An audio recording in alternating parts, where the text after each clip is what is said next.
What is up, guys? Teddy Cornwell here. Welcome to the Underdog Talk, the most underrated podcast in the world, according to our guys at Generation Iron. And there's just something about the underdog. But today, we have an absolute beast. Cap on, earrings in. You see him, a former star football player turned elite bodybuilder, a man who is making his name known with top finishes at bodybuilding's largest events. Standing in at 5'9", the big fella, Mr. Hunter Labrada. What is up, sir? How you doing today, man? Podcast doesn't work out. You can just hype people up for a living, man. You just made me feel 10 feet tall. I'm good. Thanks for having me on. Glad to be here. I'm 5'6", so I wonder how, if someone did that intro to me, how I'd feel. You got a little more inches than me, so you're a lucky dude there. And before it's funny the sport we're in, I'm considered like a tall bodybuilder at 5'9", right? That's the crazy part of this sport. You still are tall compared to me, but 5'9" is, you're a giant in this sport. And before we even get into this podcast, Hunter, I have to ask, and I have to take notes, how the fuck did you get your dog on the treadmill and that shit was incline too? So wow. I can't claim to be the next coming of Cesar Millan, unfortunately. We just took him to the gym and Liv got him on there, and we'd have him on a leash at first, in the harness, so he couldn't hop off. And honestly, by the end of the first day, he was wanting to do it. And now, dude, anytime I take him up to the gym, he is just straight crackhead, scratching at the door. The second I open it, he sprints over to the treadmill. It's become a running joke because if he's at the gym and anyone needs to do cardio, I have to use the daisy chains to make a makeshift dog lead and hook him to a machine so he can't go on there. But yeah, he just loves to do cardio, unlike most of us. Unlike me, I don't think I've done it in the past few months now. Earlier, I said you were a damn good football player. In fact, a star defensive running back and defensive back. I saw your highlights, Hunter. I don't know if that's creepy or not. Also, team captain. All-state, honorable mention, all-district, first-team honors. Obviously, bodybuilding has paid off. But the million-dollar question, do you think you'd be a football player now if you hadn't got that injury? No. I'm and this is something that, I can say about my bodybuilding career, and then something I can say about kind of life in general, is I am very pragmatic about things. I'm able to be realistic with myself, and I'm able to set reaching goals, but I'm not able to set absolutely, pipe dream goals. So for me, I was pretty good at football. I was not going to play on Sundays. No ifs, ands, or buts about it. I was not going to play on Sundays. Injuries, anything regardless, was not going to happen. By the time I graduated high school and was headed into college, I knew I wanted to bodybuild. At the time, though, I thought I was okay, you have 4 more years before you can never play football again for the rest of your life. Not everyone gets to play college ball. Let's do this, and then we can bodybuild. And, when I got up there and it wasn't high school football with my best friends, and it was a 50 or 60-hour a week time commitment, with, just the gnawing in the back of my head going, you're going to get hurt and you're not going to be able to bodybuild like you want to. So it was time to pack it in on that one. And, me and my dad joke about it because at the time he was not happy about that. But we joke about the fact I made the right choice. And I think you did make the right choices. Obviously, you transitioned into bodybuilding. It paid off. And I have talked with many great bodybuilders on this podcast: Flex Wheeler, Branch Warren, Derek Lunsford, Sean Ray, Kevin Lavroni, Lee Priest. The list goes on. And I don't think I have ever seen as many first place finishes as you, sir. Going in time, 2020 Tampa Pro first place, 2018 NPC Championship first place. 2016, 2017, 2018, 2016, just filled with first place. So, what do you credit all your success to? Is your training, coaching, genetics, or hell, all of it? How is this all possible? First and foremost, all the people that you just rattled off, I don't think I can be mentioned in the same sentence as them yet. Hopefully by the end of my career, I will be able to, but I got to respect the legends, and all the people you just rattled off are legends. So respect to them.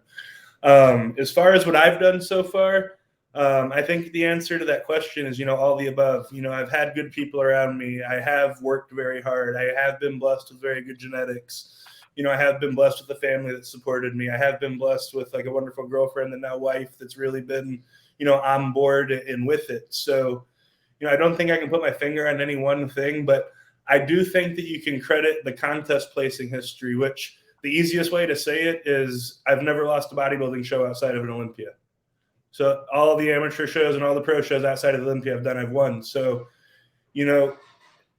keeping that in mind, the biggest thing that allowed me to achieve that was treating bodybuilding like a marathon, not a sprint. I wasn't in a hurry. Whenever I was done playing football and knew I wanted to bodybuild, I was 19 years old. I was 25 when I did my first show. So for 6 years, I was just in an endless off season trying to grow.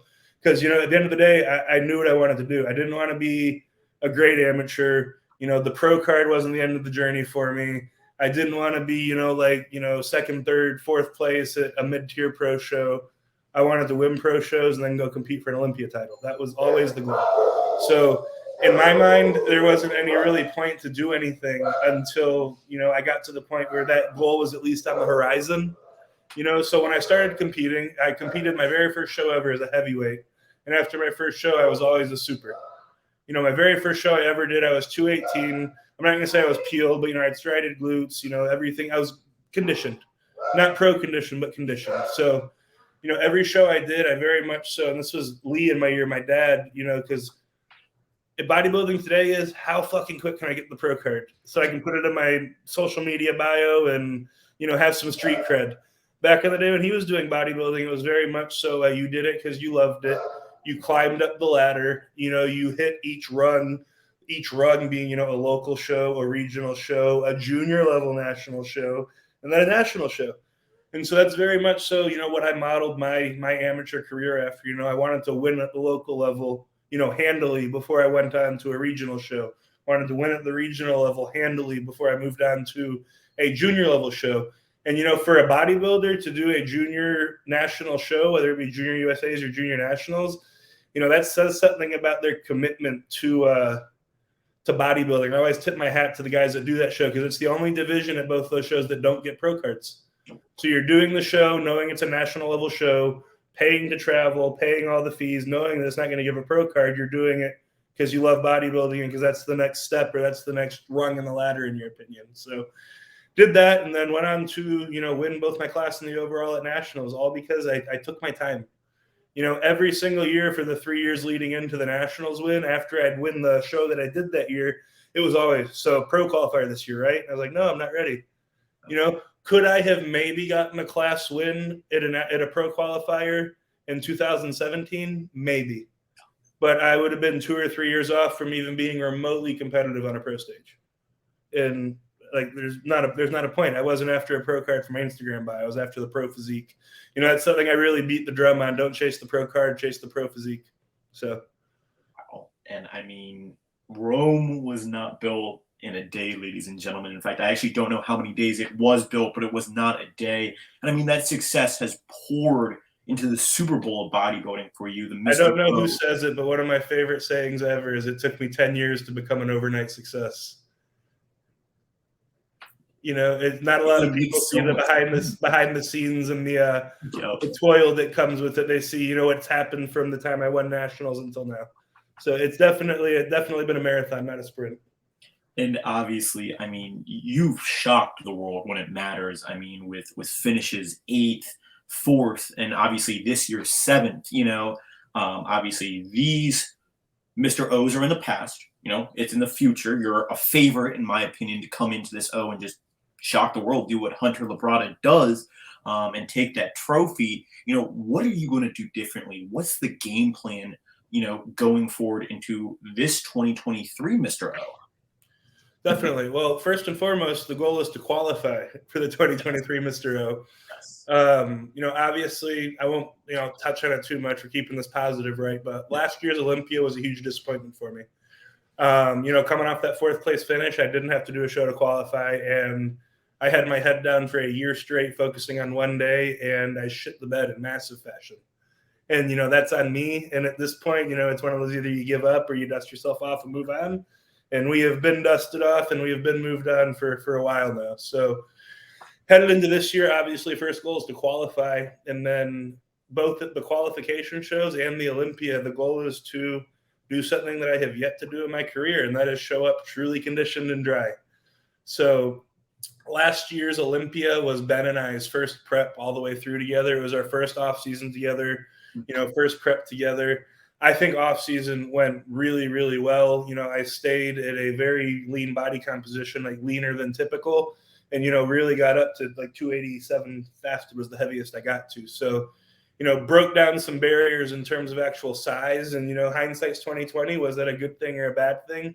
I don't know. But headed into that show, it just I didn't bring it together, and that's on me.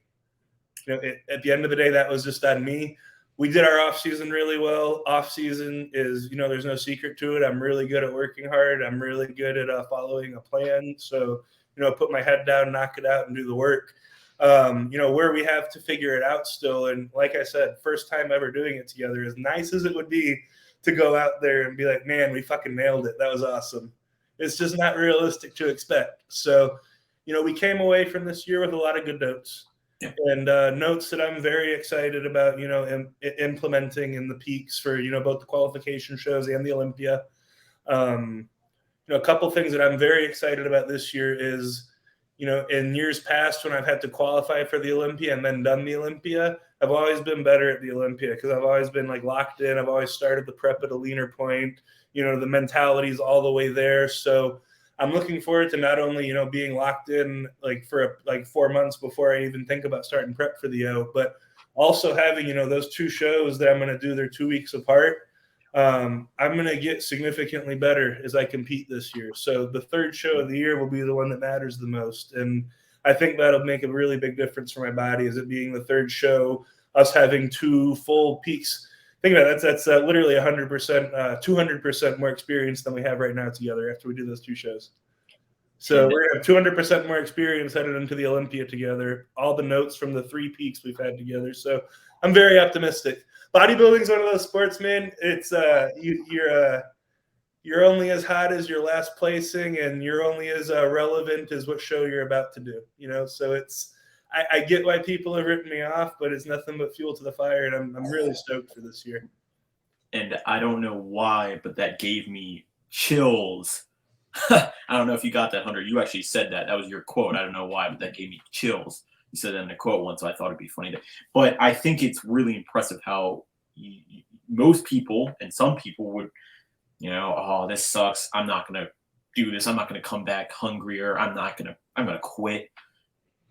Champions are not made from given everything. They're made from being put in the dirt, being bloody, being just through it all. And I think it's almost as if you're going to come back and say, hey, you guys forgot me. Let them sleep. And I'm really here, and I'm really excited to see what you bring, obviously, to the qualifier and to the O.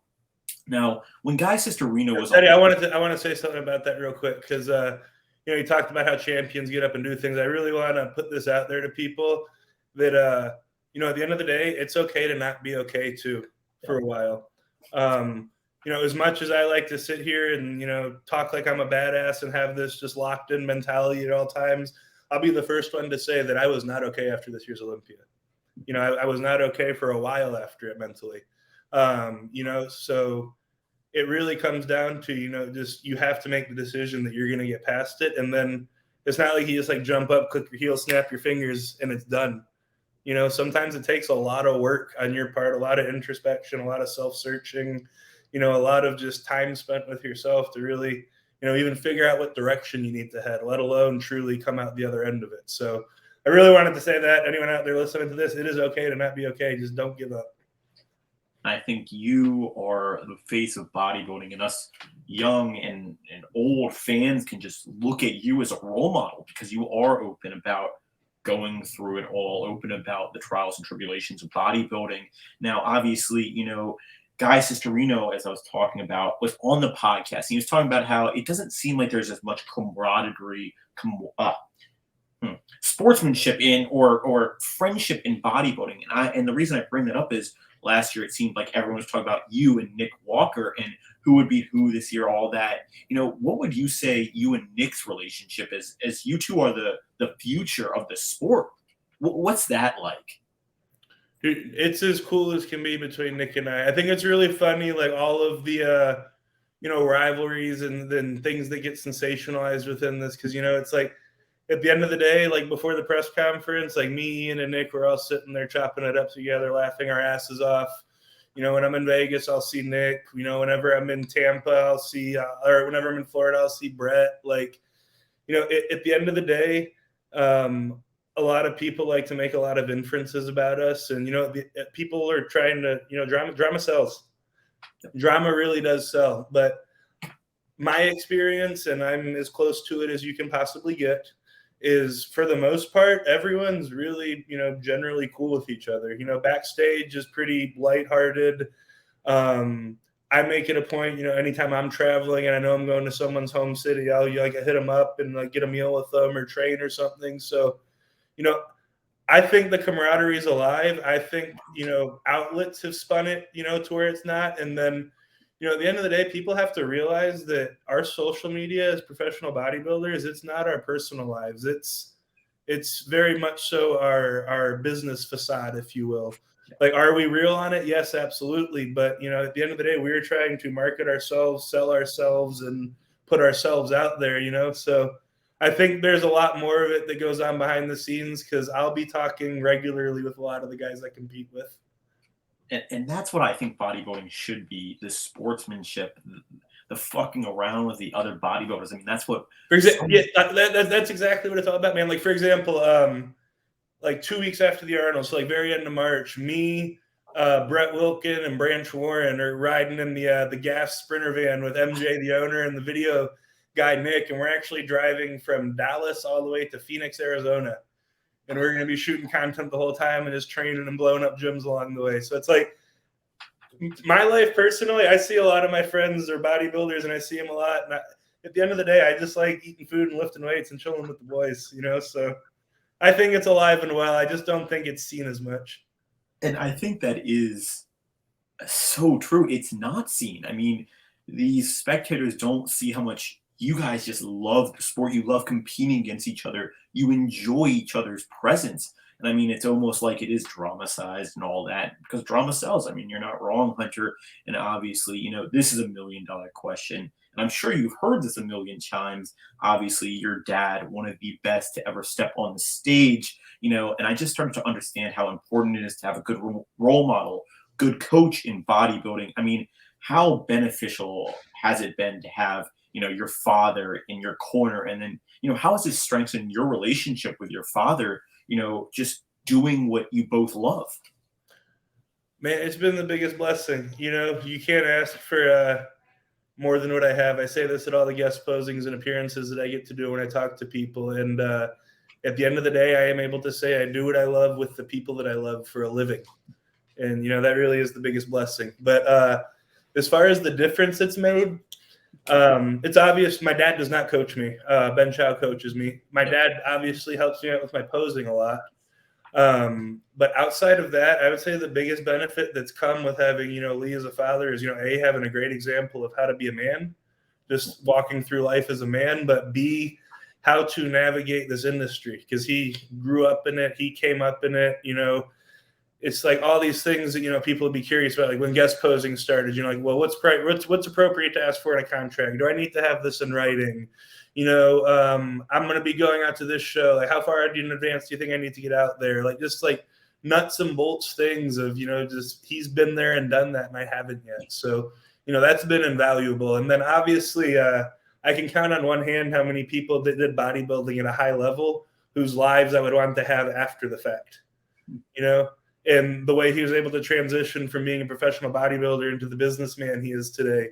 That's been invaluable to me, because we do talk business a lot. We do, very much so, think about it and, game plan things together. So it's been a big blessing in every aspect of life, but obviously bodybuilding.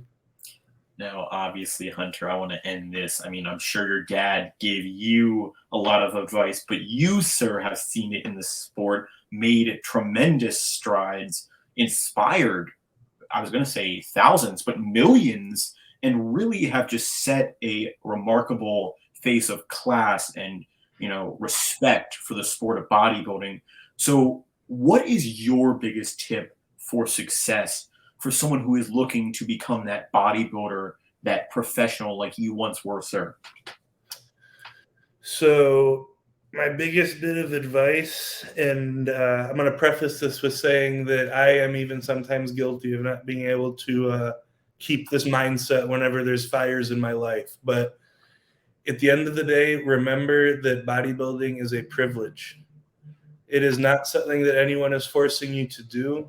It is something that you are actively choosing to do. You are the one choosing. You want to have this body, so you are choosing to do the things necessary to do it. So, don't get into this washing machine of, fuck, I don't want to get up and do my cardio. Man, do I really have to go to the grocery store again?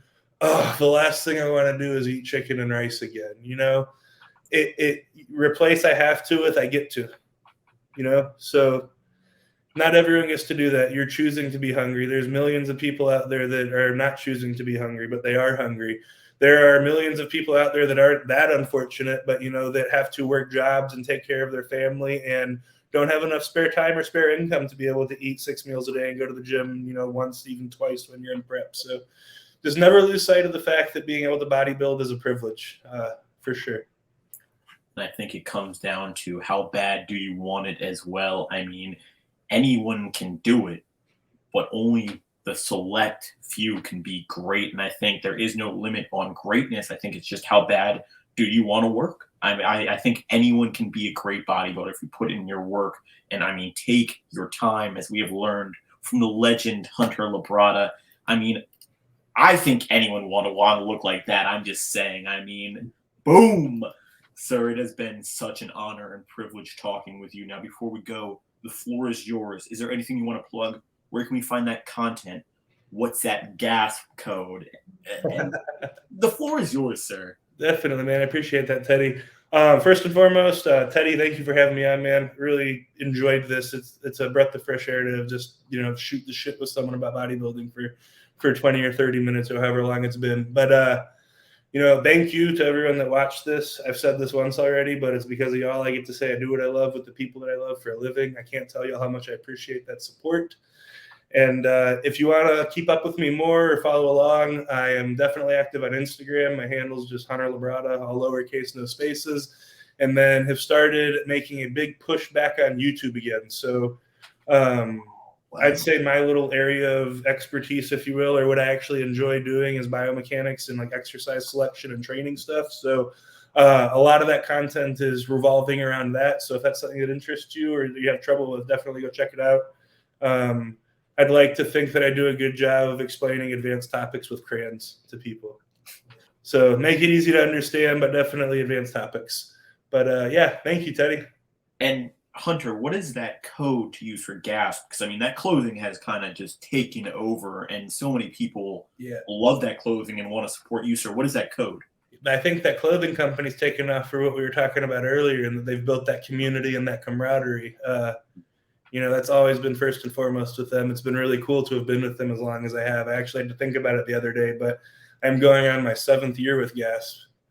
Yeah, I signed with them in 2017 before I did the Europa as an amateur. So I went from being why the hell am I signed to this team to being one of their guys. So it's been a cool journey with them. But my code with GASP is Hunter15, and I really appreciate anyone that uses that.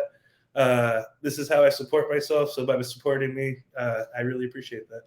And the first person to use code Hunter15, send me a screenshot. I'll send you a box full of goodies and an autograph from Sean Ray, the legend. Make it happen. GASP is. I'll send him a Win the Day shirt too. So just DM me whoever does it first, and I'll send him a T-shirt too. Oh, you're getting a fucking good goodie bag. Shit. And you're getting some good fucking clothing from GASP. So make it happen. One more time, the big fella, Hunter Labrada, the future of the sport, the face of the sport, a true class act. Sir, thank you so much for taking your time. Pleasure, honor. Until next time, guys, Underdog out.